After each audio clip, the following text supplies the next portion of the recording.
Fazendo um link ao último bloco em que falei sobre coronavírus e as suas perspectivas e a realidade que se encontra hoje no Brasil, falarei apenas hoje sobre a dengue.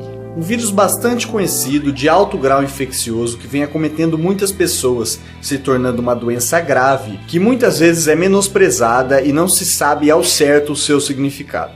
Classificado como um arbovírus, conhecido por estar presente em florestas tropicais, como no Brasil, América Latina e Ásia.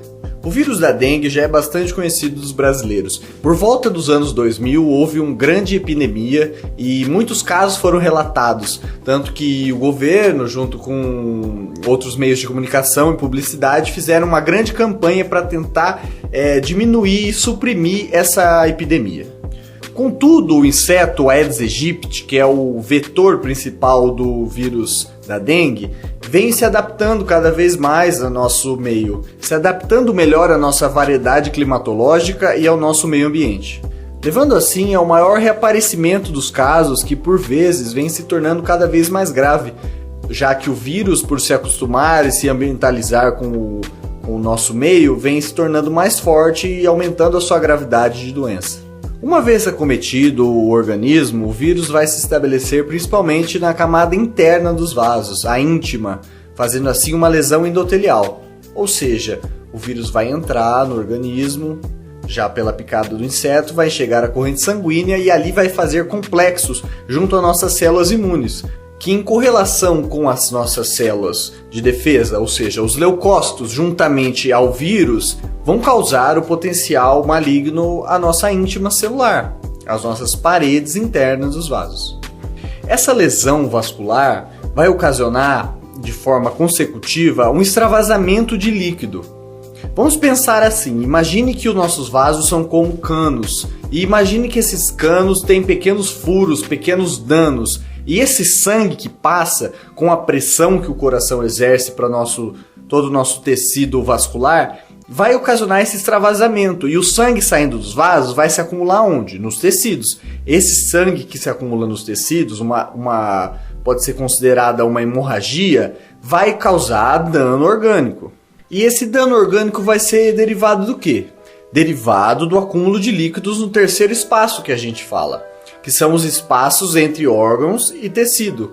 É um espaço vazio, mas que pode acumular esse líquido. E a partir de então pode fazer com que esses tecidos sejam prejudicados. A função dos órgãos que têm acumulado esse líquido seja prejudicado, seja por pressão, seja por líquido envolvendo camadas de absorção e expansão, ou até mesmo causas infecciosas. Um exemplo bem característico disso é a famosa ascite. E o que seria a ascite? O acúmulo de líquido no espaço abdominal. Além de causar uma grande dor, esse líquido no espaço abdominal vai levar o funcionamento do intestino a ser prejudicado, uma vez que a pressão de fora do intestino para dentro das alças vai estar comprometido, fazendo com que a peristalse, ou seja, a constricção, a movimentação do intestino levando o bolo alimentar adiante vai ser prejudicado. Outro caso bastante relatado é o acúmulo de líquido entre as pleuras, ou também conhecido como derrame pleural, que vai dificultar a expansão do pulmão, fazendo assim uma dificuldade na ventilação. Você vai colocar o ar para dentro, mas você não consegue expandir o pulmão de forma total, diminuindo assim a sua saturação de oxigênio, a sua quantidade de oxigênio que você manda para dentro. E também o derrame pericárdico, que é menos correlatado, mas mesmo assim não pode ser descartado totalmente, onde o coração vai ter dificuldade de se contrair, de funcionar como bomba, mandando sangue para as artérias. Fugindo um pouco dos termos científicos e dessa parte mais aprofundada, vou falar um pouco sobre os sinais clínicos que são encontrados comumente na dengue, uma vez que nós, pessoas, precisamos saber quando podemos ter uma doença ou quando descartá-la. É muito importante você saber a relevância do assunto e saber a melhor medida possível para combatê-la. Então vamos lá, o principal sintoma e sinal conhecido é a febre alta. Ela vai se encontrar de uma forma súbita, vai acometer o paciente e ele vai se encontrar num quadro de febre do nada. Apareceu uma febre e essa febre é alta.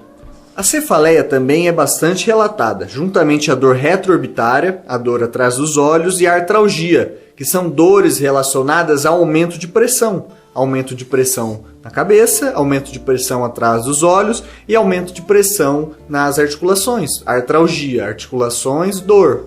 Outro quadro bastante conhecido é o exantema maculopapular.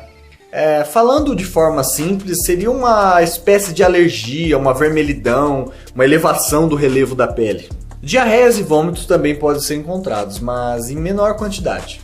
Após o período de incubação do vírus, é comumente encontrada o abaixamento dessa febre, e é nesse momento o maior risco, uma vez que quando essa febre abaixa, os sinais de alarme podem aparecer, e esses sinais de alarme vão ser os que vão classificar essa dengue como uma dengue grave. Conhecendo eles então, o principal seria o sangramento de mucosas, o sangue que vai ser extravasado principalmente das mucosas da boca.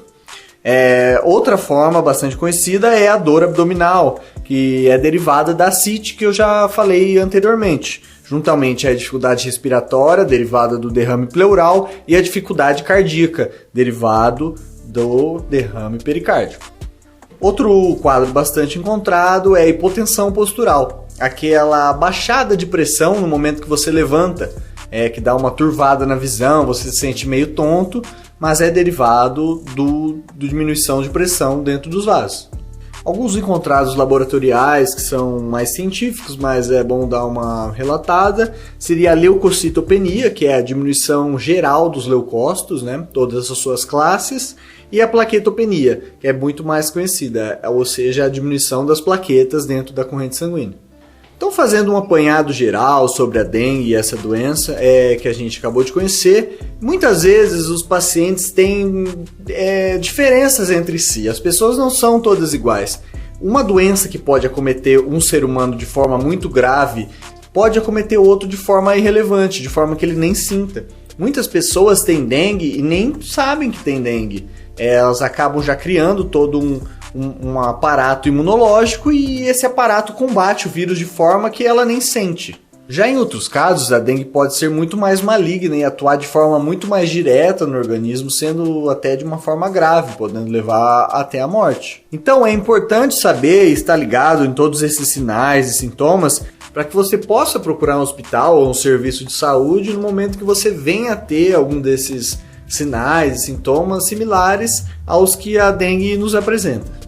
Além de acompanhar todas as medidas necessárias para combater o grande vetor desse vírus, que é o mosquito Aedes aegypti, E dessa forma conseguir fazer com que essa doença seja erradicada ou diminuída para que possamos viver melhor. Tá certo? Meu nome é Rodrigo Segala, mais uma vez aqui presente no podcast Realidade 3D, que pode ser encontrado nas melhores plataformas de áudio digital. Esse é o bloco Medicina e Ciência e nos vemos na próxima.